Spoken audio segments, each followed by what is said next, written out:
This is the Savvy Investor radio show and podcast. For help with your retirement, schedule a 15-minute phone conversation with the team at ProStatus Financial Advisors today. Just call 866-597-1040 and at thesavvyinvestorradio.com. Well, welcome once again to the Savvy Investor Podcast here with the team at ProStatus Financial. Ryan Herbert is here today. My name is Randy Cook, and each week we sit down here and talk through some of the issues of retirement. And today we're going to dive into what we do with our money, where we put our money, and how much of that should actually be in the market and elsewhere. Ryan Herbert is here. Ryan, how are you doing today? Doing wonderful. How are you doing? I'm doing good.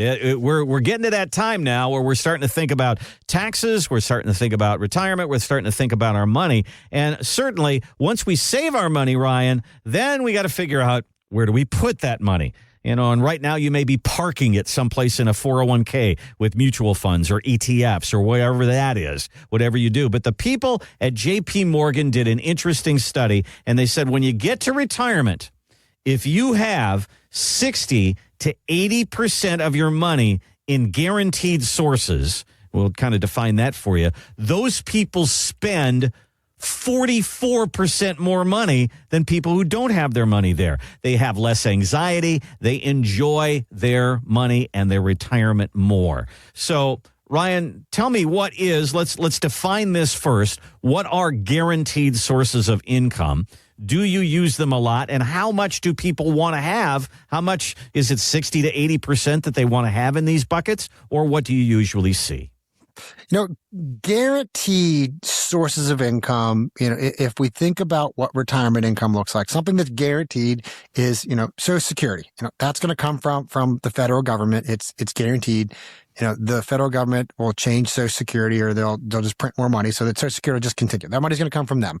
The next level would be your pension. It's it's only as guaranteed as the stability of the pension itself, but for most parts, your pension is pretty guaranteed. Those are things that are going to come in regardless of what happens in the stock market. That's really what I consider to be guaranteed money, is income that you're going to have regardless of whether the stock market is going up 20% or down 20%.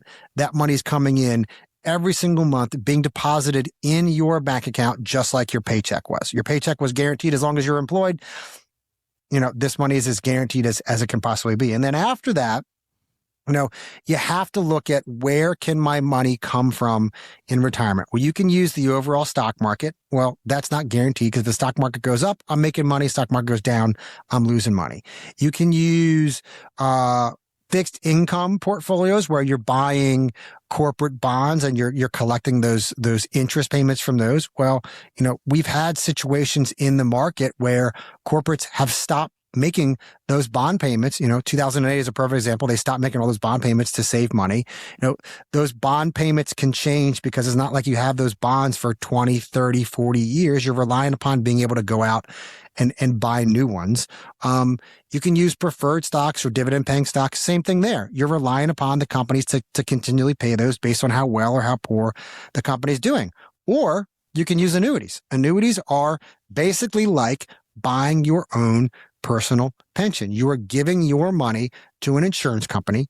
You are transferring the risk of the stock market to that insurance company in exchange for a income stream that lasts your life. And if you do it the right way, it can last your spouse's life as well. And, it does beg the question of, how much money should I really have in these guaranteed income sources? And, it really all depends on how much money you're spending a month. I see all these studies from JP Morgan or Morgan Stanley or Fidelity or Vanguard that says you need to replace 60 or 80% of your your working income, essentially, for retirement. And, I get that. I can understand the logic behind that. But, what we shoot for when we're doing income planning for clients is, I want to know exactly what you are spending while you're working.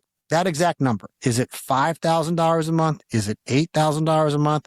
Is it $10,263.70 a month? I want to know what that exact number is, because that is the basis for all of our planning. Because if you're spending $8,250 a month, I want to know, where is your money come from that's guaranteed? How much money are you going to be bringing in for Social Security? How much is your spouse bringing in from Social Security? How much of your pension, if you're getting a pension, how much you're bringing in a pension? What does that total up to? Does that give me $5,000? Does it give me $7,000 a month, right? So if I'm bringing in $7,000 a month between my pensions and my Social Security, and I'm spending $8,000 a month, that's an extra $1,000 a month that I need to produce. Well, there is a distinct calculation that we can do if you want to use the stock market that says, here's how much money you'd have to put in the stock market to get that $1,000 a month. It's the same thing when it comes to fixed income. It's the same thing when it comes to dividend portfolios. It's the same exact thing when it comes to annuities. There's a very specific dollar amount that you put into it. Annuities have gotten a bad rap over the years because of the used car salesman type mentality that a lot of insurance agents have, where let me try to convince my clients, let me try to convince you, my client, to put as much of your money as I possibly can, legally, morally, ethically, into a vehicle like this, to where it'll get approved and accepted by the insurance company and that you'll be comfortable with.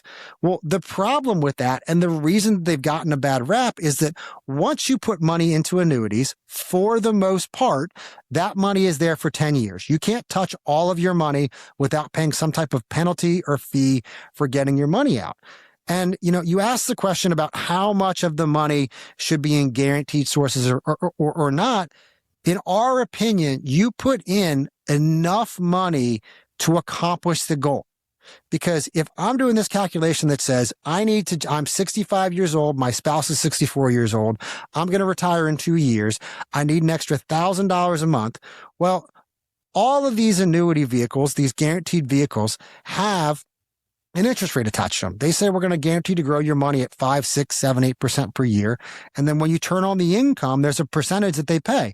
So it's just a time value of money calculation that we do that says you need to put in today, $216,532, made up number I just chose, but it is that specific so that 2 years from now, based on your ages, it's going to pay you that $1,000 a month every single month for as long as you or your spouse is alive. And people often ask me, should I put in more than that? I say, do you want more income than that? Because if you don't want more income than that $1,000 a month, there's no need to put any more money in this particular vehicle.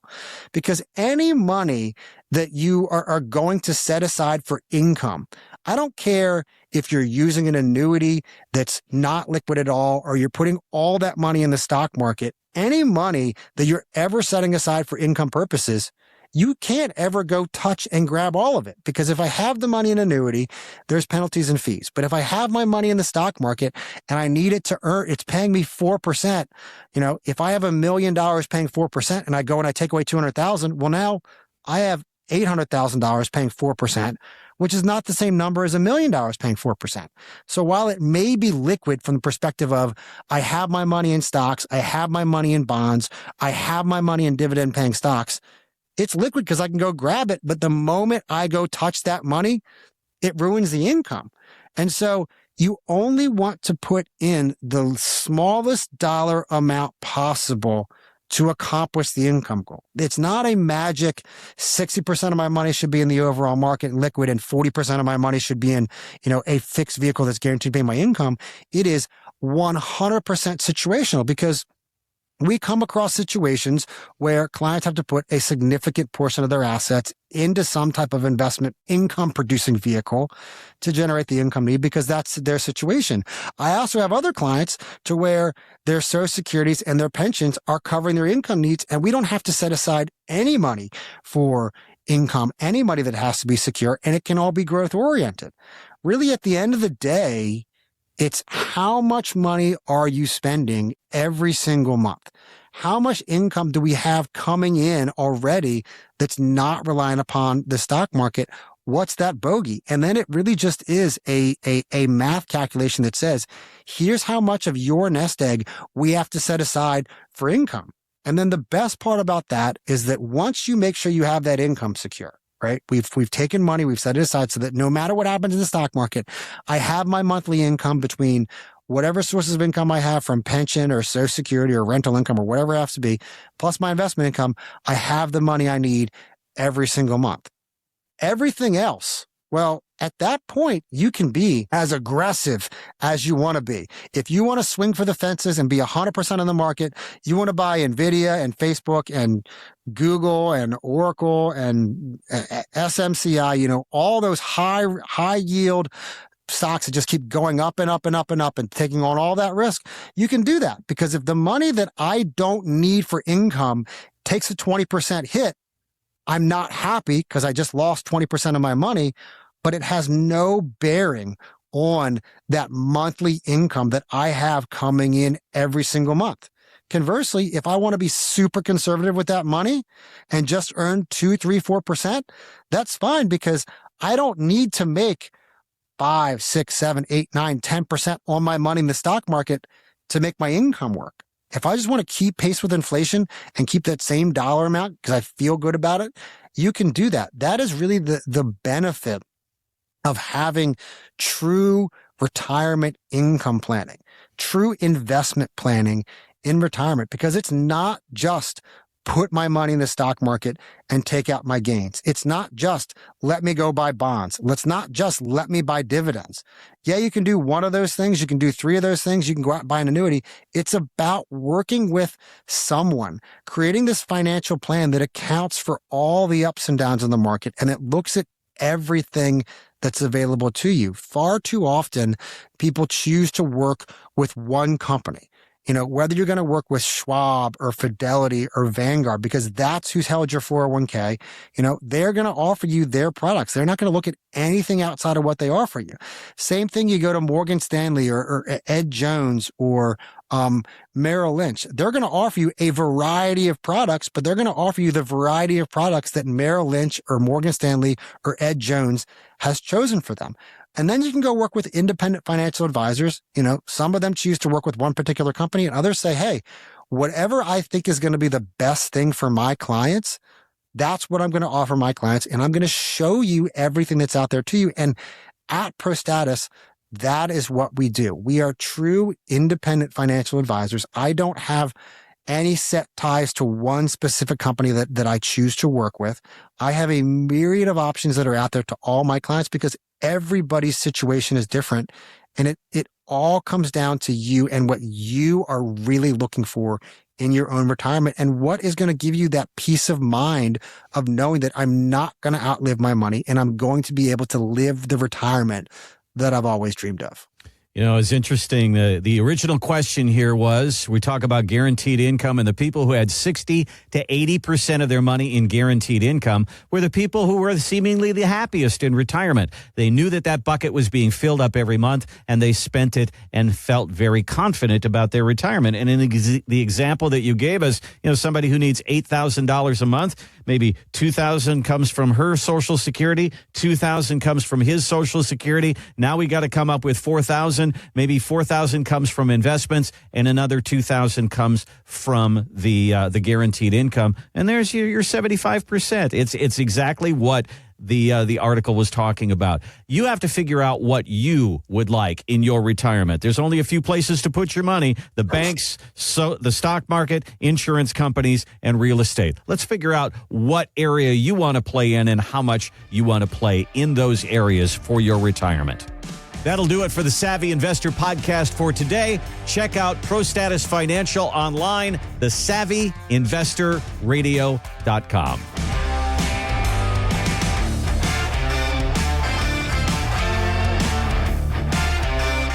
Advisory services offered through ProStatus Financial Advisors Group, a registered investment advisor. Insurance licensed in Maryland. ProStatus Financial Advisors Group, LLC is not licensed in all 50 states. To find out if ProStatus Financial Advisors Group is licensed in your state, please call 410-863-1040. ProStatus Group, LLC is not affiliated with nor endorsed by the Social Security Administration or any other government agency and does not provide legal or tax advice. Annuity guarantees rely solely on the financial strength and claims-paying ability of the issuing insurance company. By contacting us, you may be provided with information about insurance and annuity products offered through representatives of ProStatus Financial Advisors Group.